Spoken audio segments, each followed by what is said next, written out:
Okay, let's dive in. Imagine this idea. A force, maybe not external like you'd normally think, but something built up over time, inside us, maybe, Mm. in our communities. And it acts like well, the source calls it a lobotomy. Wow, okay. Strong term. Yeah, something that paralyzes your brain, your body, stops you feeling life, really feeling it. So profound it could make you essentially the living dead. Exactly, that's the phrase used. It's a really stark image, isn't it? And it cuts right to the heart of the material we're looking at today. It really does. So welcome everyone to the deep dive. We're digging into a pretty challenging piece here. Yeah, it's a YouTube video transcript. The author is akin, and the title is Lobotomy kulturo, illüler kulturen stilasa. Which translates quite powerfully to lobotomy culture, the invasion of the culture of the dead. Right. So our goal today is really to unpack the main arguments Mr. Turan is making in this source. We want to understand his perspective on why he thinks people, even whole societies, might become these living dead. And what this whole lobotomy culture idea really means for him. So straight off the bat, this concept, lobotomy culture, it sounds pretty extreme. What's he actually defining it as? He uses it very deliberately. It's a culture, he says, that actively paralyzes both the brain and the body. Paralyzes how? It stops us from, experiencing life in a full felt way. It's not just about dulling your thoughts. Right. It's about disconnecting you from the actual feeling of being alive, that vibrancy. Okay. And he connects this state, this paralysis, to some kind of big historical mistake, like humanity took a wrong turn. Exactly. That's his core argument. He believes humanity, different civilizations, different times, they all basically stopped continuing on the path. Stopped on the path. What path? He sees history or human development as a kind of journey, right? A progression. And the big problem happens when that movement just stops. So it's not about where you end up, but whether you keep moving. That's the idea. If you stop moving forward, stop progressing, you don't just stand still. According to his analysis in the source, you start to freeze up, to rot, essentially, internally. Right. And that's how you end up in this state, being the living dead. It's a result of stagnation. And he has specific ideas about where major groups actually got stuck on this journey. Yes, he does. He applies it broadly. He suggests, for instance, that Eastern societies got stuck or paralyzed in what he calls the emotion age wave. The emotion age wave. Yeah, like they stopped progressing beyond a phase, really dominated by feeling, maybe tradition, that sort of thing. And Western societies, did they get stuck too? He argues yes, but in a different phase, what he terms the consciousness age wave. Okay, consciousness. So like reason, intellect. Maybe. Getting stuck in a phase focused on rational thought, perhaps ideology, but again, failing to move past it, integrate it, and keep going. So his point isn't which phase is better. No, not at all. It's the stopping itself. That's the core problem leading to this arrested, non-vibrant state. Okay, got it. So stopping leads to stagnation, makes us the living dead. But how does culture do the paralyzing bit, the lobotomy? How does it become an invasion? That's the key link, right? Right. And this is probably his most challenging point. He talks about accumulated things. The Turkish is birikінші. Accumulated things, like stuff. Well, yes, material stuff, but much more than that. It's everything that builds up over time.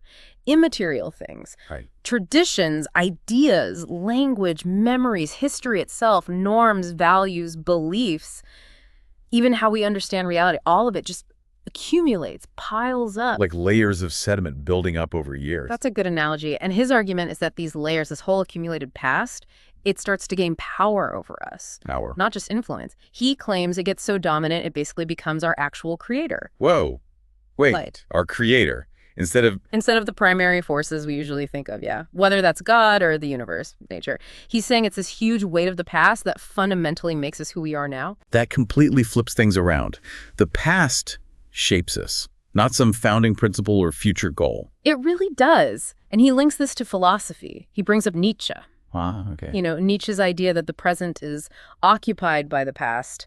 Turan seems to see this occupation as very literal, very limiting. And he contrasts his view with others.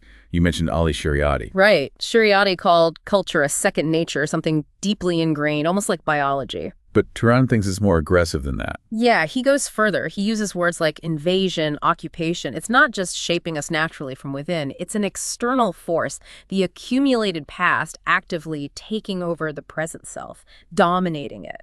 And this accumulated past, this occupying force, that's what he calls the culture of the dead. Yes, that's the crucial term from the source. The culture of the dead, Kulturu, is this massive body of the past. Everything thought, done, created, left behind, and it's taken over, dictating the present. So if we're occupied by the culture of the dead, the direct result is we become the living dead. That's the logic. Because this culture is dead, it's rooted in what was, it's finished, stagnant. It doesn't have the dynamic energy of life itself. So when it occupies us, it disconnects us from right now, from the present moment. It stops us feeling life vividly. It's like trying to run a living thing on fossil fuels, maybe. And he uses that really striking, almost disturbing quote from Muhammad Iqbal. He does, the one suggesting people die at 5 but don't get buried until they're, 75 or whatever. Yeah, that one. Turan uses it as a stark illustration. It's not about physical death at 25, obviously. Right. It's about the point where the vibrant, searching, truly alive part of a person just stops and gets replaced by just living out the old patterns, the baggage from the past. He thinks it happens even earlier now. Yeah, he adds his own observation that he sees this death of aliveness happening even younger today for many people. That's a pretty bleak thought, that our potential for real, vibrant life might get snuffed out so early. It is. And he backs this up with something very concrete, something he's observed. He talks about looking at children and often not seeing what he thinks of as real childlikeness. Instead, he sees them already formed, like mini adults reflecting their parents' ideologies or the culture around them. So not just kids being kids. No. He says he sees soldiers, followers, religious racists already carrying these labels, these burdens from the past, not exploring with fresh eyes, but already defined by inherited stuff. Wow. So even really young, the invasion of this dead culture is already happening, shaping them into vessels for the past instead of letting them live in the present. That's his interpretation, yes. It implies this accumulated past isn't waiting politely for you to grow up. It's shaping you right from the start, potentially stifling that original spark. And how does that connect to the question he brings up from that Godard film, what was before names? Well, in Turan's context, you can see that question digging at what were we? Before all this accumulated language, culture, history, all these labels started defining everything. Before culture essentially created us. Yeah. What was that raw state of being? And we can't access that before names state anymore. Because, he argues, the sheer amount of accumulated culture is just overwhelming. It's buried that origin point, like trying to find the original ground under layers and layers of old buildings. So much debris. Exactly. And he suggests a lot of this accumulated culture isn't actually valuable. It needs to be dealt with consciously, maybe even, as he puts it, discarded or burned, to see what's underneath. Okay, let me try to summarize his why then. Why we become the living dead. It starts with humanity stopping on its path. Right, leading to stagnation. Which lets the huge, accumulated past the culture of the dead invade and occupy our present selves. And this occupation stops us feeling life vividly, ties us to what was, shapes us from way too early. Resulting in the state of being stuck, paralyzed. The living dead. That seems to capture the mechanism he's outlining in the source, yeah. It's the unexamined weight and dominance of inherited culture that causes this lack of aliveness. Which brings us to the challenge he sees right now. He observes that even really smart people seem stuck. Yes, he makes that point. That even highly intelligent individuals often struggle to really engage with the present or think properly about the future. Why? Where is their energy going? It's consumed by constantly dealing with the past. Analyzing it, criticizing it, maybe glorifying it, confessing about it. They're trapped in this endless loop of historical reflection. So they can't actually reach the present or the future. That's his view. They're stuck in the gravity well of the past. It sounds like their intelligence is just being used to sift through the culture of the dead instead of creating something new. Precisely.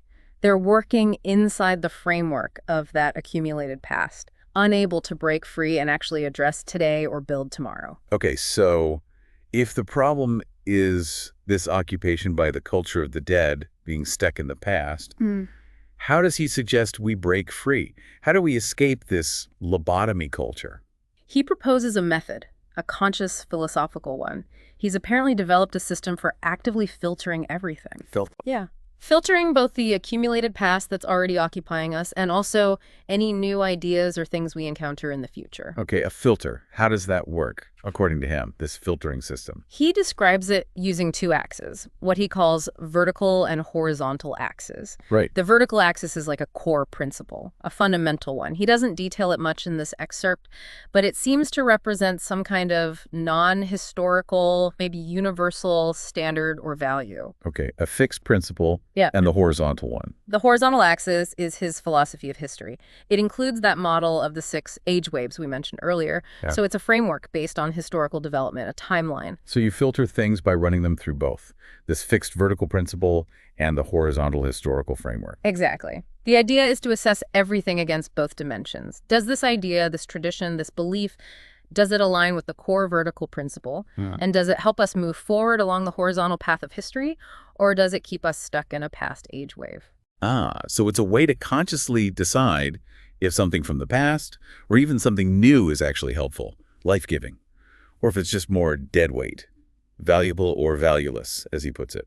Precisely. That's the stated goal, to figure out what's valuable and what's valueless. And the valueless stuff is anything contributing to us being the living dead. Anything that keeps us stuck stops us feeling alive. Exactly. Anything that traps us in the past. Yeah. And the valuable things are what allow for progress, for aliveness, for actually engaging with the present and the future.